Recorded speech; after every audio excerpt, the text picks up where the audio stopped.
नमस्कार, वंदे मातरम, भारत माता की जय। जब भी इलेक्शन आता है ना, मैं कांग्रेस की स्पीच अवश्य सुनती हूँ क्योंकि मुझे कॉमेडी शोज बहुत अच्छे लगते हैं।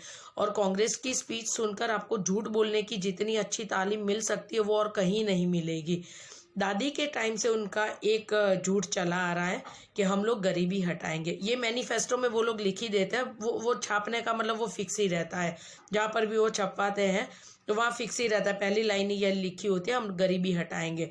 इंदिरा के समय से एक्चुअली ये लोग सच में तो इनको ये बोलना चाहिए कि हम गरीबों को हटाएंगे, लेकिन लोक लाज को ध्यान में रखते हुए इन लोगों ने थोड़ा झूठ उसमें ऐड कर दिया कि हम लोग गरीबी हटाएंगे।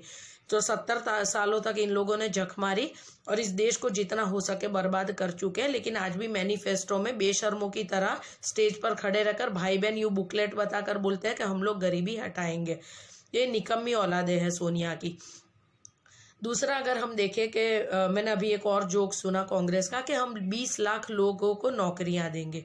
तो सबसे पहले तो मैं चोर की लुगाई को, मेरा मतलब है कि प्रियंका को बोलना चाहती हूँ कि तुम अपने भाई को रोजगार क्यों नहीं देती।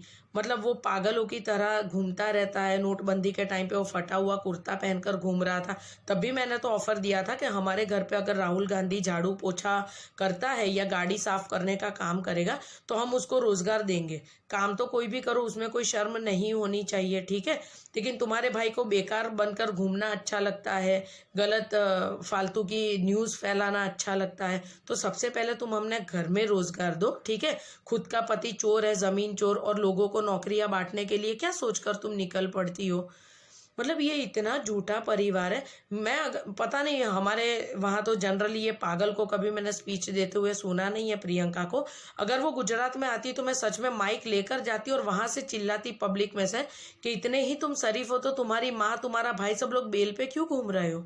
मतलब ऐसे कौन से तुम लोगों ने स्कैम कर दी है तो तुम्हारी माँ मतलब बेशर्मों की तरह बेल पे बाहर घूम रही है और तुम लोगों को नौकरियां बांट रही हो, जबकि तुम्हारा भाई खुद दुमछल्ले की तरह घूम रहा है।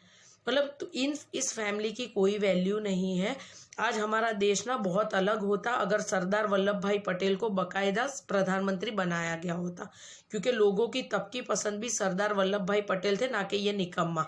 लेकिन एक वोट पाकर भी बेशर्मों की तरह ये प्रधानमंत्री बना। और आज किसी चमचे को आप पूछोगे ना कि अगर नेहरू इतना ही डिजर्विंग था तो सरदार पटेल को उनसे ज्यादा वोट कैसे मिले, किसी भी चमचे और गुलाम के पास इसका जवाब नहीं है। और रही कांग्रेसियों की बात, उनके जो नेता है उनकी तो वो औकात ही नहीं है कि ये सवाल वो किसी को पूछ सके, ना जवाब दे सके।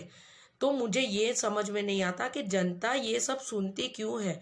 इन लोगों के फालतू भाषण सुनने के लिए जनता क्यों जाती है। क्यों जनता उठाकर चप्पल नहीं फेंकती है इस परिवार के लोगों पर कि तुम लोगों ने इस देश के लिए किया क्या है।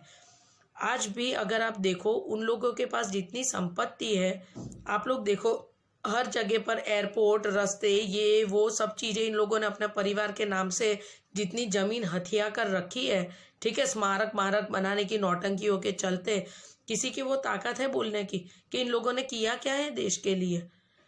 आज हम लोग सवाल क्यों नहीं पूछ पा रहे हैं, क्यों जनता इन लोगों के भाषण सुन रही है। और ये हिंदी विरोधी अगर ये लोग भाषण देते हैं तो वहां बैठे 2 कौड़ी के हिंदू क्यों तालियां बजाते हैं, वो मेरे को आज तक समझ में नहीं आती है। आप लोग देखो, कभी भी आपने राहुल गांधी, प्रियंका गांधी को कभी वंदे मातरम, भारत माता की जय बोलते सुना है? वो लोग कभी नहीं बोलते हैं। इस देश से उनको कोई लेना देना है ही नहीं, तो क्यों लोग उसका भाषण सुनने जाते हैं। चमचे और गुलामों की तो बात अलग है, क्योंकि उनकी तो कुल देवी है ये, ठीक है, राजमाता। और इन लोगों को झूठी बोटियां फेंकते ये लोग के चलो कुत्तो खाओ और हमारी तारीफ करो। लेकिन जो बाकी के लोग हैं ये क्यों इनकी बकवास सुनने के लिए जाते हैं। और अगर ये लोग ये बोलते हैं कि लोगों को पैसा देकर भाजपा भीड़ इकट्ठी करती है, तो भाजपा तो जीतती भी है। तो तुम ऐसे कहाँ से लोग ले आते हो जो इतने सारे तुम लोगों को दिखाते हो और तुम तो साले जीतते भी नहीं हो। तो मतलब कि सबसे ज्यादा इस देश में अगर किसी ने गंदगी फैलाई है तो वो सबसे बड़ी चोर पार्टी कांग्रेस है। कितने भी इन लोगों के स्कैम देख लो, इस देश का दुर्भाग्य आप लोग देखो, चिदम्बरम 18वीं बार जामीन लेकर बेल पे बाहर घूम रहा है। मतलब इतना बेशरम है साला कि गोभी उगाकर उसने करोड़ों रुपए के गबन कर डाले। मतलब ये नीच लोगों को ना 1 रुपए की शर्म भी नहीं है, क्या मुंह उठाकर कि ये लोग जनता के सामने आ जाते हैं। और ये आने की हिम्मत इसलिए करते हैं क्योंकि जनता इनको ना इनके थप्पड़े नहीं मारती है, ना उठाकर चप्पलें फेंकती है इनके ऊपर। जिस दिन जनता समझदार हो गई और जैसे केजरीवाल को पब्लिकली थप्पड़ पड़ी थी ना, वैसे प्रियंका गांधी और राहुल गांधी को एक बार चमाट नहीं पड़ेगी ना और चप्पलों की बरसात नहीं होगी ना, तब तक ये भाई बहन ना लोगों को उल्लू बनाने के काम करते रहेंगे। जब इलेक्शन आता है हिंदू बन जाता है।